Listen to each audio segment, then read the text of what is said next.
Hello everyone, this is CJ Novo982 and today we are back with another brand new video. Today's video we will be taking our attentions away from the Rangers first team.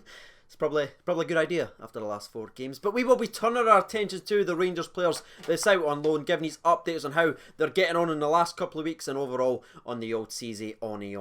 Now we're up to episode 7 now, which obviously means 7 months deep, and it's coming to sort of the end of the seasons now, and the players are really needing to step up to stay amongst the squad and fight whether they're staying in the leagues or actually pushing up towards playoff places or maybe even top of the league. So it's very, very interesting. The players are really being tested mentally, so let's see how they're actually getting on then, shall we? 3, 2, 1. And starting off with number 1, we're going to be speaking about someone that will be on the channel very, very soon during a Q&A and also a football challenge, so stay tuned to that. And that is none other than Mr. Zach Rudden. Now, we've followed his progress very well throughout the entire season. He's been one of Falkirk's best players. In fact, he's probably kept them where they actually are because his goals have been absolutely so vital to the team. Now, in their most recent game, which was a 1-1 draw, he did play the full 90 minutes, but he didn't actually find the back of the net. But his goal-to-game ratio is still actually pretty damn decent, especially when you throw in the assists as well. He's played 25 games.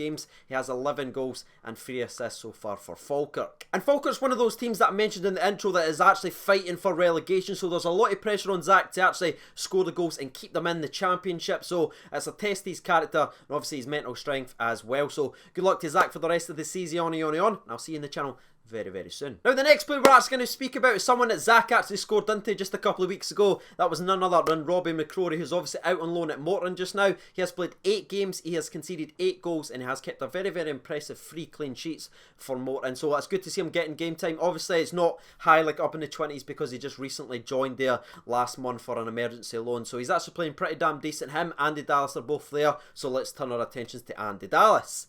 No, it's not the referee. That joke's dead. Okay, let it go. Let it go. Now, Andy Dallas is actually pretty surprising because we hear a lot of good things about Andy Dallas. If you followed this series, he's kind of been one of these players that's been talked up a lot by the Rangers staff and obviously their youth coaches, Graham Murray. They all speak very, very highly of Andy Dallas. But something that was actually really surprising to me is that Andy Dallas hasn't scored yet in 7 appearances so far for Morton. Now, not all of them has been 90-minute games. There's obviously a couple of substituted appearances in there, but I'm pretty sure Andy will be pretty disappointed he's not found the back of the net yet. But the man does have a cheeky assist to his name, and I'm pretty sure next month when we're talking about it, we'll be talking about the goals. But let's turn our attention from the goals and actually transition perfectly over to the defence. Someone that stops goals.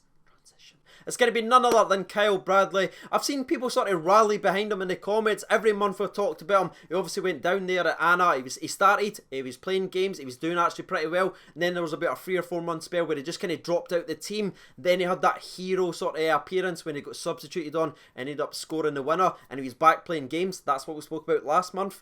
Unfortunately for Kyle, he's actually dropped back out the squad and he hasn't been a member of the squad in the last 3 games. Which is actually really, really disappointing to me because I thought after last month's recap where we spoke about it, he got that sub. I really thought he would then stamp himself in the team, but unfortunately it's not really quite working out. He still sits at 18 games and the 1 goal for Anna. But last but not least on the academy side of things, we've obviously got the very young and talented midfield player Jamie Barr-Jonas. Now, the first loan in the first half of the season didn't work out. We spoke about that previously, but at Rafe he's actually slowly but surely finding his feet. He sits at 8 games, has 1 goal and 1 assist. I just want to make a correction. In the last episode I didn't actually mention he did score a goal because I mixed up the notes. I can confirm he absolutely scored a belter on his debut.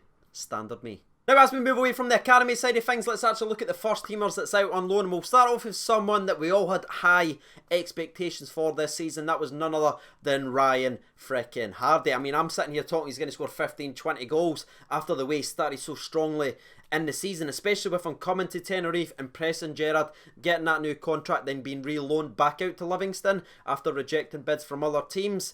Unfortunately for Ryan, and it's really, really annoying me and disappoint me, Ryan's just not getting first team football anymore at Livingston. They've sort of moved on the way their style of play is. They've sort of changed it. He's only getting 15, 11, 6 minutes here or there. You look at his last 3 or 4 games for Livingston, it's pittance. You know what I mean? There's barely any minutes being played, and that really, really annoys me because he's one of these guys that's extremely, extremely talented. Look at his goals per game ratio. But enough of my ranting, let's actually look at his overall stats now because of all these substitute appearances in the last 2 months. He now sits at 15 appearances and only 5 goals. Do you remember when that was 7 games? 5 goals? Yeah. Now obviously Ryan can't find any consistent minutes at Livingston, but let's try and find some consistency within this video, and let's stay with the disappointment loans and maybe the loans that hasn't quite worked out. The first one coming to mind right away is obviously going to be Lee Hodson, who's played 20 games for St Mirren, no goals, no assists. You didn't even want to ken how many goals have actually been conceded. Now he has actually played one really good game where he got a 9 out of 10 match rating performance, and it was actually against Celtic during a 0-0 draw, so thanks for that, Lee. But something's very interesting with Lee. If you look at his last 7 games, he's not been in the match squad for St Mirren. Now, I've tried to find out if he's injured. I can't find anything listed to say that he actually is. Has he actually just been dropped completely from St Mirren? That would be a massive blow to him, because that was supposed to be a loan to rebuild his reputation. Because, you know what I mean, he was always solid before he came to Rangers, and that's what was expected, to go out there, St Mirren, play the full season and come back and then probably move on eventually to another Scottish team. But the fact that he's been dropped so heavily from St Mirren, who are struggling so badly, is not really the greatest loan, and it's not really the greatest thing for Mr. Lee Hodson. But again, his overall stat is 20 games, 0-0. And it really hurts me to do this, but the next loan we're going to be speaking about is disappointing, is Mr. Sexy himself. That's right, Big Sexy, Too Sweet, Herrera has just dropped. After he's such a positive start, you know what I mean? We were so excited for him. He was scoring goals. He was actually getting a good reputation on the Mexican Twitter side of things, because we read when he got loaned out, they weren't happy. But he was starting to get some praise. His form dipped right off a cliff. He's back to no scoring. His overall stats, by the way, for the first loan and obviously the second loan this season, is 18 games, 3 goals and 1 assist. And the next player we're actually going to speak about, to finish up on the disappointment style of things, isn't really his fault, and I feel really harsh for calling his loan a disappointment, but it's none other than Mr. Joe Dodu. And now, if you followed this series for a long time, it started off here because he scored on his debut. He never played for about 2 months. He came back into the squad. He was red hot. The Blackpool manager was speaking him up, saying this guy should go back to Rangers because he's playing that well. He was playing tremendous in the FA Cup. It looked like the world was his oyster, and you were finally getting to see the real Joe. Unfortunately, he ended up getting a bad injury. Missed about nearly 2 months of actually game time, and since he's actually came back, it's just not been quite the same. Obviously, he had a 10-minute substitute appearance for his comeback, and a couple other substitute appearances where nothing's really quite happened, and unfortunately, that's kind of transitioned into a very disappointing afternoon for Blackpool, where they were beat 3-0 in his most recent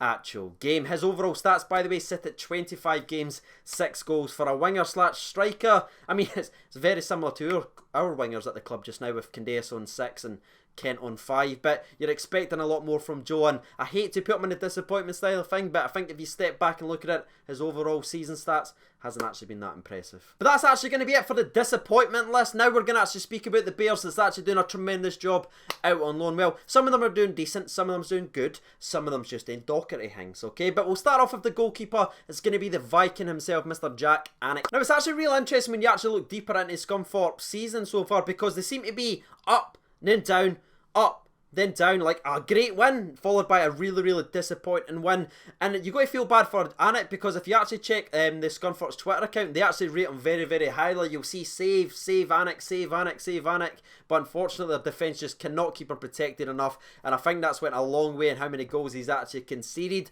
But he's actually playing very well for Scunthorpe, and I'm pretty sure they will be signing him permanently because he's actually doing so well for Mr. McCall's squad. Well, saying that, he's probably only going to get a move to Scunthorpe if they actually stay in the division. They are only 2 points above the relegation zone, so hopefully Anick can keep a couple of clean sheets, and then that opens the door for him to actually move on. His overall season stats is 35 games for Scunthorpe and only kept 5 clean sheets. Now the next player we're actually going to speak about is the little man himself, Mr. Jason Holt, who actually just got his first league goal for Fleetwood, so congratulations to Mr. Jason Holt. And it's been a real inspiring tale for Jason Holt, because he went down there, he played well. They had a very disappointing loss, and Joey Barton absolutely tore him a new arse by just rinsing him out and calling him out in public, saying obviously all the stuff that he'd done wrong. But then he's sort of rallied, he's got back, and he's playing very well for Fleetwood. He's one of those consistent performances, and even if you actually look back at his time at Rangers, he was always that, you know what I mean? He was hard working, he would get stuck about. No, yes, he's not a world beater, yes, he's probably not what we need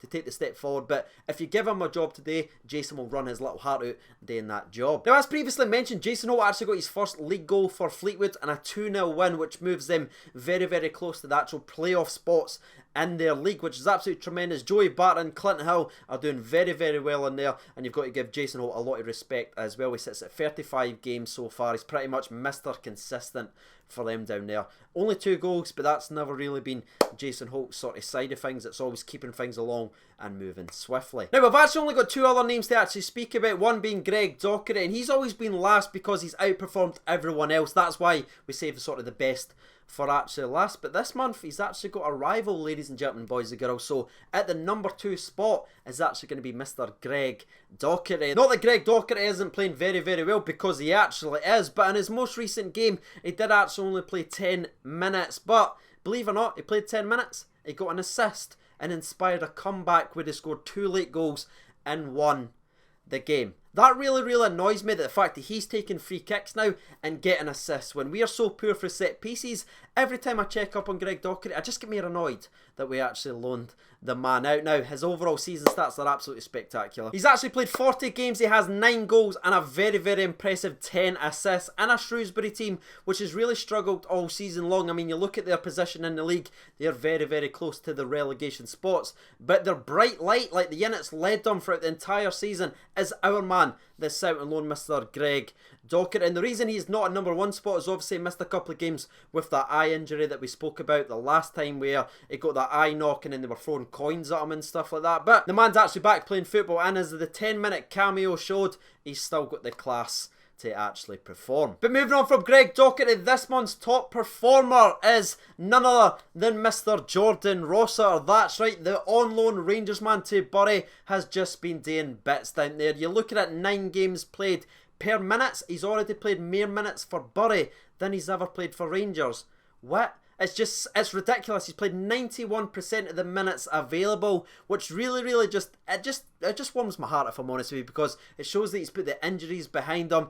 And you look at the videos that's being clipped by Bury. There's a fan account on Bury. If you search in Jordan Rossiter, it's literally weekly highlights of him breaking play up and moving things along. They absolutely rave about Jordan Rossiter at Bury. It's absolutely frightening. There's clips, compilations every single week of the little man, you know what I mean? He's got his t-shirt tucked in, he's got the black boots, there's nothing fancy, he gets stuck in and he passes and moves it along. You look at the numerous Man of the Match awards as well. I think the first 4 games he got 3 Man of the Matches.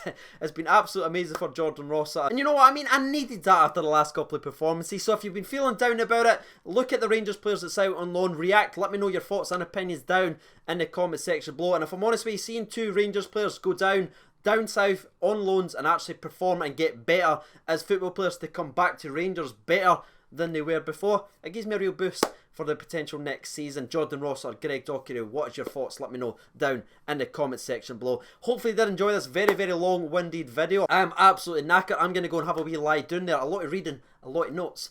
Wonder how many mistakes I've done. I'm sure someone will let me know in the comments. 12-minute video and they point at the one thing I got wrong. But before I actually finish up, shout out to the 51 Strong on the Patreon's account. I greatly appreciate all the support going into the channel. If you would like to help support the channel to help improve it overall, the link for that is down in the description below. I've been CJ Nova92. Thanks so much for watching, and bye.